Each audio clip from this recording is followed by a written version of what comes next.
Good day. My name is George DeMarco, ESX Chair, and it is my pleasure to welcome you to our first ESX Experience webinar for 2013, and it's called TAP ESX Business Masterminds. We do have a great lineup of experts today featuring Kristen Simmons of Lightswitch, Eric Pritchard of Kleinbard, Bell, and Brecker, Marc Gilbert of Elko and Associates, and Robert Owens of helpingleaders.com. Today's webinar is being recorded and will be available for viewing this week on esxweb.com. For our 2013 inaugural ESX Experience webinar, we are taking a different approach than in the past. We are tapping presenters from 4 different sessions from ESX's award-winning conference and educational program. This webinar features thought leaders from the business development and management track, which is sponsored by Elko and Associates. As we introduce each speaker today, you will see a short bio for each. Although the subject matter is a bit diverse, our goal is to provide you with a sneak preview of their full sessions in Nashville. After comments from our final speaker today, we will then open the floor for a short Q&A session. I'll kick off the webinar with some questions for each presenter. We encourage you to add your own questions by using the chat window on the GoToWebinar control panel on your screen. With that, let's start with Kristen Simmons of Lightswitch. Her session is called Build Your Customer Experience Work Plan. Welcome, Kristen. Thank you. Thanks for having me. You're very welcome. As you know, Kristen, there's a lot of conversation about the customer experience from both sides of the fence, the customer and the company. How would you assess what's going on from each perspective? Well, that's a loaded question. Sure. First of all, from the company's perspective, there are so many people talking about the customer experience today that it's practically become a business buzzword. I think that's one reason that companies are talking about it, in fact, and the other reason that companies are talking about it is because more and more leaders are believing that it's the only place that they can truly excel in today's marketplace, with pricing and products and low cost being just very, very difficult places to maintain a truly sustainable competitive advantage. 71% actually of corporate leaders are saying that the customer experience is the next corporate battleground. So there's definitely a lot of focus on the subject matter. You're seeing things in big companies like chief experience officers popping up. That's a position that never existed before. So clearly it's becoming a larger and larger focus at companies. But why is the question? There's a couple of reasons why. First of all, companies who focus on the customer experience have been shown to earn 60% more profits than those who don't. These are just comparing companies who say they focus on the customer experience to companies who say that they do not. So we don't even know if these companies are necessarily doing a great job, but what we know is they're focusing on the customer experience and they're making more money. So there does seem to be a correlation. And then I think the thing when you start to compare the company and the customer that becomes interesting is really trying to get down to, is that customer experience that's going on out there truly great? We all have customer experiences every day. We all know of ones that are great, and we all have our horror stories to tell. But in a recent study that Bain Consultants did, and of nearly 400 companies, actually 80% of the companies that they spoke with said that they delivered a superior experience to their customers. They believed that they delivered a superior experience to their customers. And I'll kind of circle back around that to that in a moment. But when we talk about the customer, so what's going on from the customer's perspective, customer experience has really become the new barometer for doing business. Customers know that there's all kinds of information out there amongst their friends, their colleagues, their Facebook network, out on the web in terms of searching for reviews. Someone else's recommendation has now become the #1 influencer of purchase decisions today. It used to be advertising and some of the other things that we did as marketers, but today the #1 thing that gets people to buy and buy from you is somebody else's advocacy, someone else's recommendation. So this is why it's so important for your customer experience to be great, because it's the great experiences that are causing people to go out there and rave about you and make recommendations about you. And in that study that I referenced earlier from Bain, where 80% of the company's leaders say, yes, we are delivering a superior experience to customers, Bain talked to those very same companies' customers, and only 8% of those customers said that they were receiving a stellar customer experience. So clearly on the company side, we collectively have a lot of work to do. Well, so you're saying that there's only 8% of the folks out there that are receiving service are satisfied with what the customer, with what the company is, how their company is performing. So with that being said, before a company can improve the customer experience, what information should somebody gather and measure to help them to identify the right steps to ultimately improve that experience? Well, that is exactly the right question that every company should ask themselves, is what information can I gather to make me smarter about improving the customer experience? Because hanging banners that say customer service is our motto, and rallying the troops around some vague notion of that is not going to, in and of itself move the needle. So what can you do to answer your question? What can companies do to sort of gather and measure that customer feedback? A lot of different things. There are things that you can do formally and informally starting right now. You have all kinds of avenues to get information. If you're already doing email surveys or telephone surveys, obviously looking closely at that information and making sure that it doesn't go into a black hole is essential. But there are other ways that you can informally get information. If you have not gone online and searched for your company to see what's being said about you, you should do so today. You can also go in and put the name of your company and add in ripoff or complaints. You'll be surprised how that can queue up some different results about you. If you're not seeing anything online, that may be a blessing, but you can go to the front lines. The people that are at your company that are dealing with customers on the phone every day, whether it's your monitoring center personnel, sales, inside sales, you name it, get on the phones, listen to customers with your own ears, listen to what they have to say. Talk to your employees who are on the front lines. You will be amazed at the feedback that they have, at the ideas for improvement that they have. So these are some different ways that you can formally and informally kind of begin to get some feedback. At Lightswitch, we're big proponents of the Net Promoter Score.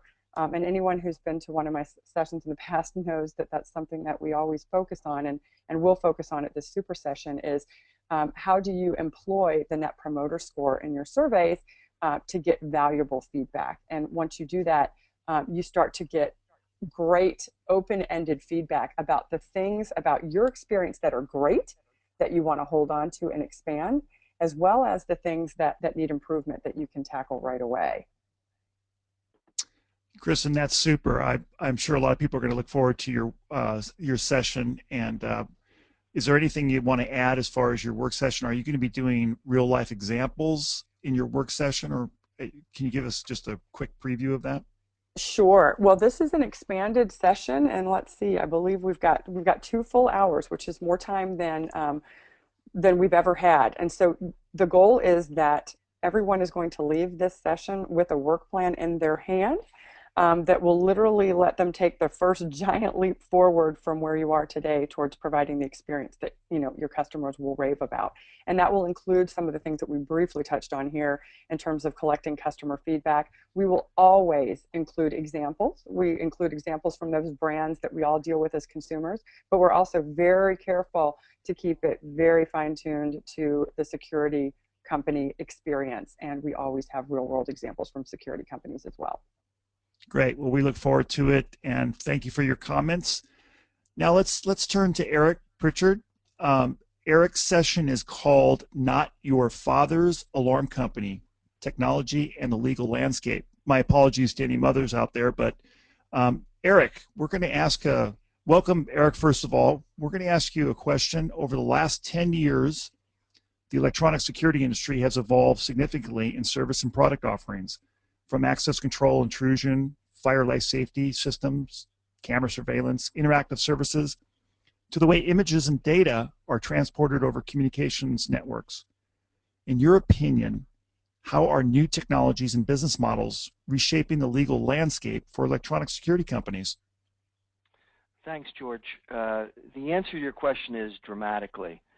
When I first got into the industry close to 20 years ago, the things I had to learn about to represent alarm companies were things like POTS lines and digital dialers and DACRs and DACTs. Today, the bulk of my non-acquisition practice is really focused on technology, and in particular video verification, video storage.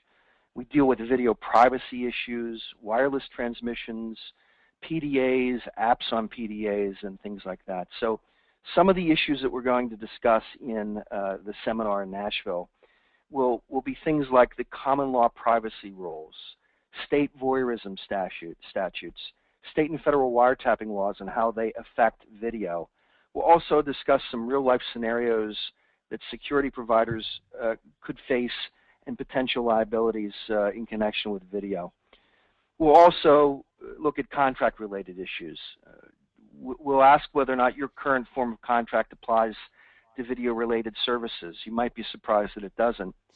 If it does it adequately allocate the risk of loss that arises from the use of video services? It may not.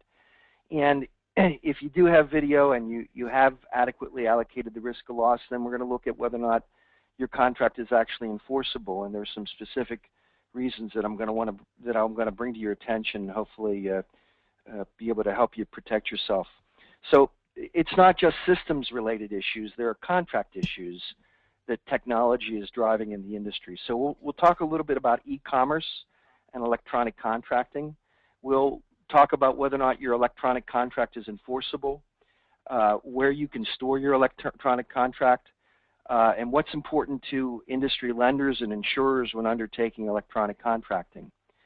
But we're not going to just stick with contracts. There are going to be issues regarding privacy policies and data breaches. That's emerging. And if you have any sort of web-based marketing presence, which you absolutely should at this point, you need to be aware of rules and laws. So if you collect data and use data from subscribers, you need a privacy policy. Consumers, federal regulators, state lawmakers, state attorneys general, trial lawyers are all looking more and more at privacy violations. So privacy policy and sticking to that policy is increasingly important. And I hope to be able to help you protect your company in this area. We're going to talk about what you do in the event of a data breach. What are you obligated to do? What do your potential damages look like? What does a data breach look like? It's not always some unit of the Chinese army somewhere hacking websites from far away. Most data breaches result from simple mistakes made by employees with subscriber data on laptops or allowing people to connect to the internet. So we're going to ask whether or not you're adequately protected. We'll talk about whose laws apply. You might be surprised. What does your state law provide? Can you insure against the risk of a data breach? The answer is yes. Are you currently insured for such a loss? Probably not. Should you purchase insurance covering data breaches? I certainly think so. And if so, what sort of insurance do you need? So it's not just data and websites, but it's also different services. There's a potential PERS, Personal Emergency Response System explosion going on in the industry right now. With the aging population, does that present opportunities? We'll consider questions about whether or not PERS is a logical product extension or a completely different business model that you have to understand and appreciate before diving into. I think it's the latter, not the former. If you do get into the PERS business, will your security contract work? Survey says no. Will your security insurance protect you? Very unlikely. Is insurance for PERS expensive? The good news is that currently it is not. We're going to talk a little bit about apps, apps that provide security-related protections. There are new services that are available in the industry.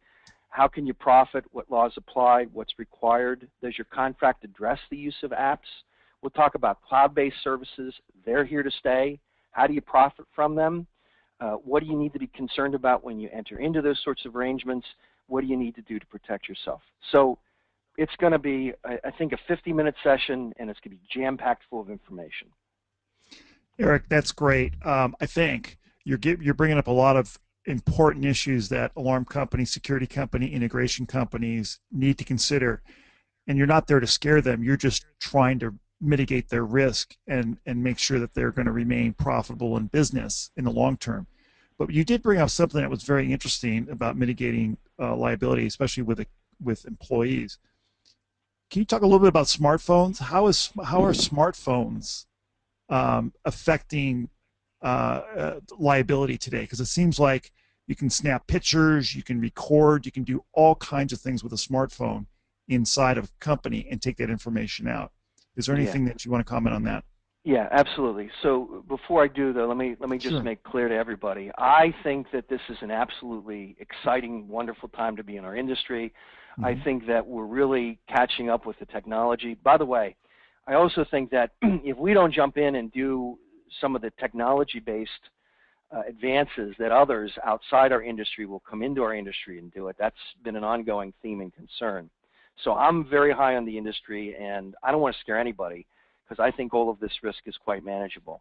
Now, having said that, the issue you raised is called BYOD, bring your own device or buy your own device.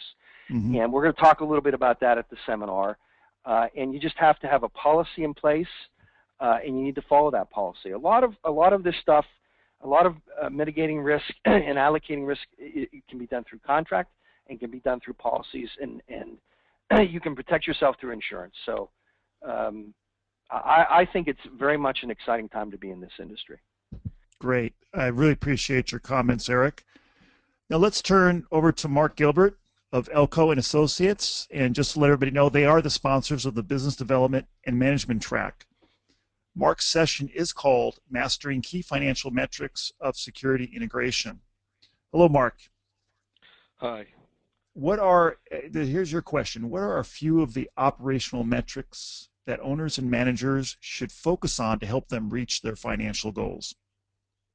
Yeah, some of the operating metrics that we're going to cover in the seminar will be defining creation costs. It's very important for you to understand exactly how to compute the creation cost, taking into account both direct and indirect cost, and what your creation cost multiple is.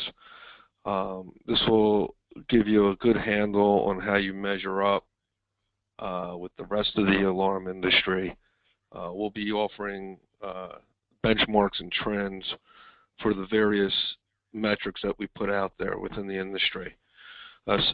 One of the other key ingredients to having a profitable company is controlling your attrition and understanding your attrition rate and how you can retain customers. We will also go over the industry standard for computing that, so again you can compare yourself to other companies within the industry. The other thing that we're going to touch on is EBITDA versus cash flow. A lot of companies that I go into, a lot of the owners look at EBITDA as their cash flow and not take into account all the changes that happen from the balance sheet side, such as your debt service, maybe you've stocked up on inventory, the flow of cash when your AR versus your accounts payable, things like that. In addition, we're going to talk to you about what steady state EBITDA is, and that takes into account basically where you would be if your customer base was maintained at the same level from month to month. And so we'll get into that more and describe how that's computed and what that actually means for you. We'll break your business also up into, besides installation, you have what we call account maintenance, which includes the monitoring and the service of your customers. And we'll take a look at the margins and where you should be on your margins on that. They're the main ingredients, I think, that will help you increase your profitability of your company if you have a good handle on those few items. Marc, great. These are those are so many important metrics you covered, and it's important to not just track them, but once you uncover the results, you want to do something about it. But I know you're going to go into a lot more detail at your session in Nashville. But what are a few of the secondary metrics that your company should keep, or a company should keep track of? Yeah, that's a good question. Some of the other things I'd really watch, and I find that a lot of companies really don't key in or focus on this, is really the service end of their business. When I speak to a lot of alarm owners, a lot of them will tell me they make money on service, and once we really dig into that, what they find out is that they're really not making money on service.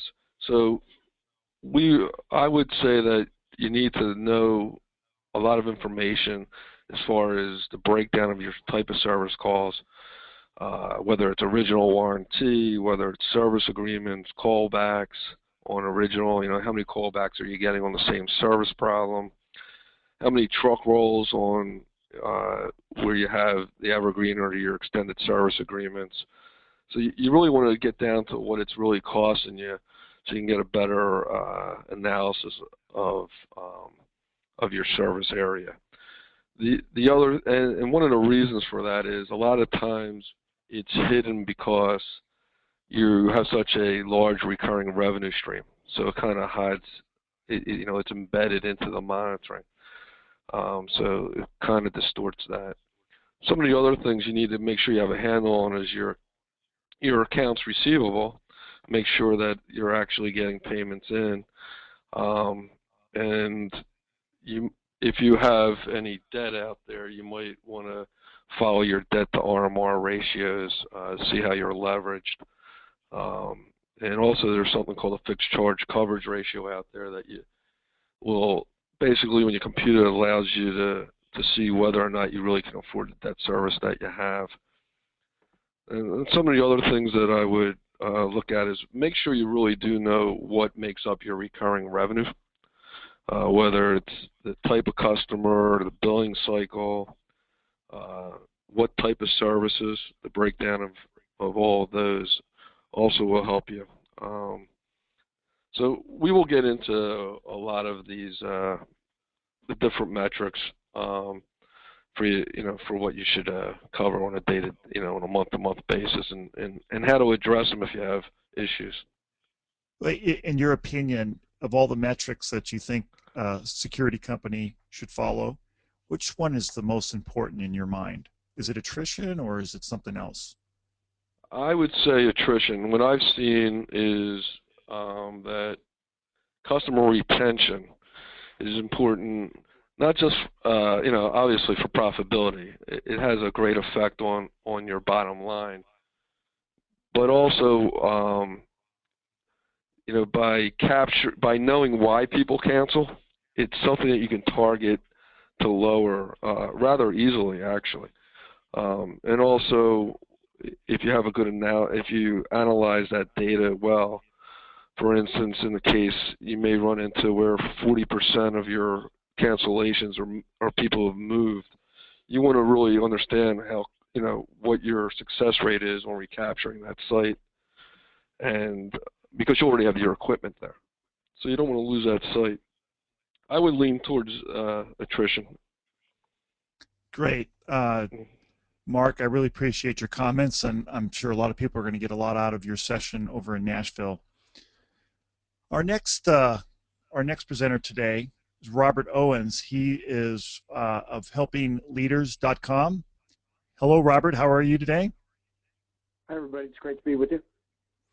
Robert's session in Nashville is called Developing a Purpose-Driven Culture Throughout the Organization. And Robert is also going to be speaking or keynoting at the Young Security Professionals, which is going to be the kickoff breakfast on Tuesday. So we look forward to hearing him there too. Robert, here's your question. What does it take to build a successful company today? There's a lot of components, but the one that we work with a lot in our seminars and business consulting is building culture. most cultures just sort of happen versus being proactively strategized on exactly what the team culture should look like and how it should work together and how it should produce.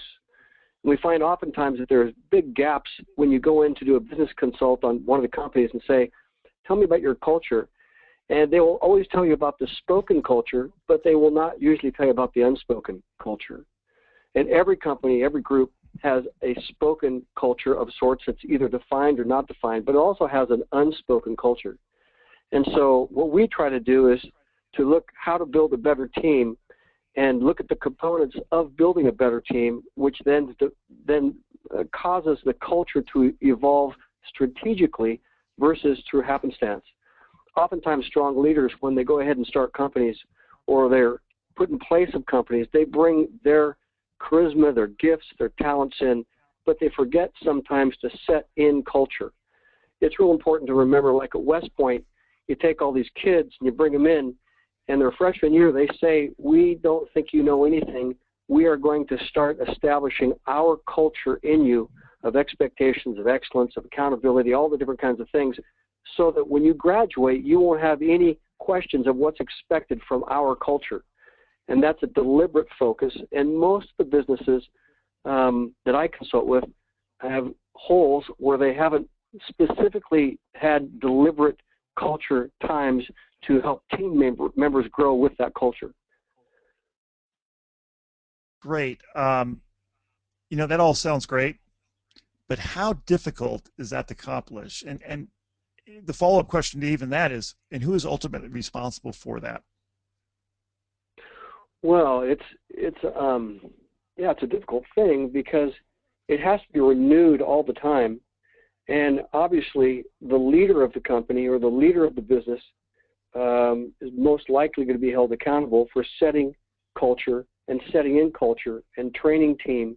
And everything rises and falls on leadership. And so that's why sometimes guys get paid the big bucks for setting in culture, not just for making decisions, but establishing a workable culture that produces success and the kind of training that gets people promoted and that people are excited to go to work. And so it's really difficult to consistently bring in new employees, have them buy into the culture, understand the culture, be able to explain what the culture is to somebody else who says, hey, what's the culture of your business? And they'd be able to say, it's A, B, C, and D. That's what's expected here, and that's what we do. And that takes renewal over and over again. Why are we doing what we're doing? What are we doing? How are we going to do it? And having employees and management and owners get on the same page. It just takes a lot of work. I know it's just a bit off subject here, but how would you describe the difference between a leader and a manager? Oh, my gracious, George. Primarily, leaders are proactive and they set things in motion. Managers usually take things that have been set in motion and they organize and administrate. And so the gift mix of a proactive entrepreneurial leader is quite different than that who may be an excellent manager. A leader may learn to manage, but managers may not learn to lead. And many managers are uncomfortable with the heat of making those decisions that leaders have to make. But leaders have to know somewhat about management to understand what they're requiring of their managers to do. So it's a different gift. And I've done seminars on that before, and most people walk away saying, wow, that's interesting. That's great, Robert. And again, we look forward to hearing your complete session over in Nashville. Everybody, I really appreciate your comments here. And at this point, we're going to open up the Q&A session. And I'd like to start off with asking Kristen the first question. Kristen, what makes a focus on the customer experience different for security companies than any other industry? Well, there are a couple of things that I would say right off the bat are different between the security industry and any other industry that we're typically looking at. One big thing is that the security industry is, and this is no one's fault, it's just the business, is that it's an experience that's full of negatives. And even if security companies are doing everything right, there are still going to be some naturally occurring negatives. The sound of an alarm, whether it is false or real, is not a positive experience in and of itself. So the whole fundamental nature of this business, is just surrounded by a lot of negatives. So the more that as security providers we can bring to the experience to make it positive, some of the home automation features, for example, certainly a lot of the things that you can do in dealing with your customers and servicing your customers can bring positive experiences. But it's kind of an extra hurdle that you have to jump through in order to give people things to rave about. So an extra amount of focus needed, and that's definitely one difference between the security industry and many of the others that we work with. A second difference is just what I'd call kind of an over-reliance on automatic renewals. The auto renewal is certainly a flagship element of this industry, and with good reason in many ways. But what we shouldn't do is take that to lull us into a sense of believing that we have more loyalty than we truly have from our customers. People look at attrition rates, and we talk about churn all the time, and there are good financial reasons to do so. But don't confuse that with loyalty. Just because someone hasn't left does not mean that they're loyal to you. And the question that we like to ask security companies is, if you switched all of your customers to a month-to-month contract right now, how many customers do you think you would lose? How much would that freak you out? Because what you really want is you want customers staying with you because they love you and they wouldn't have it any other way. And why would they switch, right? Rather than being trapped into a contract. So while auto renewals have their purpose in many ways, don't let that get confused with true customer loyalty. And that's a big, big difference between this industry and others. Thank you, Kristen. Here's a question for Eric. What about electronic signatures on contracts and service tickets and other legal documents that are important to a security company? Do you have any comments on electronic signatures? Well, they're enforceable, and I think they're great.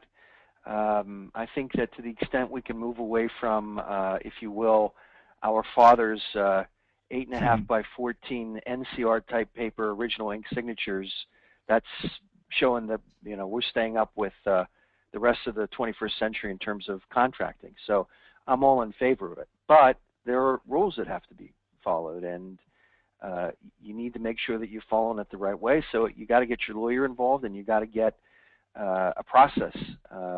Might involve a service provider. You might be able to do it internally, but I'm all for it. And here's another question for you too, Eric. There's a lot of cloud services, interactive services that are becoming more and more popular with the customer. From your perspective, what legal protections do I need to ensure that I have? What do I really need to watch out for? Do I need to do due diligence on the cloud-based company or the third-party provider? What are your comments? So you always have to do adequate due diligence when you enter into a service relationship with a third party like a cloud provider or a third-party monitoring facility. Otherwise, you open yourself up for liability, potential liability. Having said that, I think that's actually the easy part. The diligence is the easy part. In my experience, what I have learned is that most security providers, almost all security providers, do not have the leverage in negotiations to get any material changes to the terms and conditions offered by cloud service providers. The cloud service providers take the exact same approach to liability that we do in the security industry, which is they undertake very, very limited liability, just like we do. Mm-hmm. It's completely understandable. From our perspective, it'll be completely understandable. So I think the key in that circumstance is twofold. One, buy plenty of insurance. Make sure you're adequately insured. And two, make sure that the limitations roll through to your end user, because those limitations are enforceable. They're very enforceable in the commercial context, and they are enforceable in the residential context as well. They just have to be written the right way. They have to be crafted the right way, and you really need the complete panoply, if you will, of risk allocation provisions that the industry uses. Great, thank you. I agree with you, and obviously using electronic signatures, gathering that up, as well as accelerating your cash coming into the company by taking electronic forms of deposit, whatnot, make the company more effective and more efficient. So I totally agree with you. Robert Owens, up next. How hard is it to change the culture midstream? Gosh, you know, it isn't so hard if you have a plan. And it isn't so difficult if you have a strategic set of values that you'd like to make sure get implemented. Actually, what we need to do is just say to a company, what do you want to be known for? And how do you want to accomplish your goals? And then write down 5 or 10 things that set you apart and what you would like to be known for. And then begin to figure out a way of how you'd like to implement those in training to your employees and your staff, where they all have buy-in and have goal ownership. And they say, we appreciate these values and these goals. That's who we want to be known for. And it's interesting to me, AT&T, you know, every time I ask AT&T a question, I get this email, and it comes back to my telephone saying, did you like our service? Did you like our representative? Rate them 1 to 10. And everybody at AT&T knows that there's certain values that they're going to be held accountable to, but they've bought in to being that employee. And just taking time, making a 6-month plan or a 1-year plan to turn your ship and get everybody on the same page, it's not that difficult, but it takes some real focused thinking and some buy-in from top leadership or management. So I would suggest all of us do that on a regular basis and update each year. Thank you, Robert. Marc, for you, I am not sure if I'm charging the right hourly rates for my installation or field service staff. And I want to make sure that I'm charging, I'm passing on those correct costs to them. What is the best way to determine their actual hard costs? Yeah, one way I would do it is that you need to be able to, when you're doing your quote on labor, you want to take into account an overhead burden rate, which is taking into account all your indirect costs associated with the installation of that all of your sales, and spread that over the total installation labor hours. So if you take your direct labor costs, if you're averaging X dollars per hour that you're paying your tech, then you have to put on an additional amount to cover these indirect costs. Another benchmark that you can use is that on traditional sales, we're not doing low cost $99 slam residential sales. If you're doing more traditional work, your labor should come in really no higher than 25% of the total sale price. So you can use that as a guide, but you absolutely have to compute all of your overhead burden to come up with a correct rate to charge for your labor hour. Great. Robert, we have another question for you. I really want to instill a spirit of ownership in all my employees. Is there a right way to do that? Sure. It starts with, getting to know your employees and asking them specific questions about why they like working for you, and would they ever leave, and under what circumstances would they leave, and what are their long-term goals, and how do they see themselves in the next 5 and 10 years, and begin to then set values to say, can these employees stay? Can they grow? Can they prosper here? Can they be promoted? What kind of training will we give them? And then line up your values with who we are and what we're hoping to accomplish yearly or a 5-year plan, and share those with them and see if they buy in. A lot of companies have the wrong employees. A lot of companies have just people who are using the company to pay bills, but they're not loyal and they're not heartfelt given to the product. And you want to have a way to make sure that you have the right employees doing the right things in the right positions, and taking those folks and being able to train them that they can prosper and look back and say, those were great days working for that company. This is what they've done for me. I was just talking to an HR guy the other day. He was an HR guy nationally for Walmart, and Ross Close hired him away. And I said, tell me about the culture at Walmart for HR. And he said, you know, he's a USC grad, got a master's and MBA at USC as well. And he just said, you know, we have a culture there, but we are expected to leave our company and come back later versus being loyal the whole way through. And he said, our company expects us to go out and get more training in the industry, and then in years we'll come back and solicit them to come back if they've gone ahead and progressed and opened themselves up to new ideas, because upper management has to be bigger than just party line. And that was really interesting as I sat and had dinner with this guy on consulting on HR issues.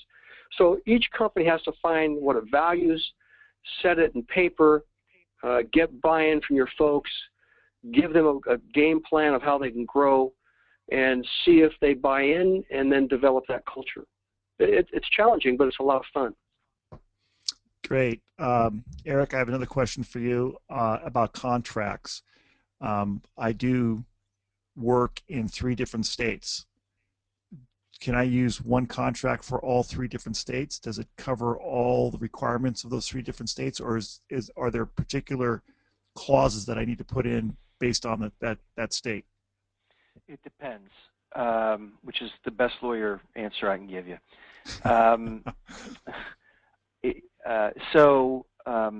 Number one, you're going to have a choice of law provision in your contract. You're going to want to choose which state's law applies to your services. And in order to do that, you need to figure out which state law is best for you.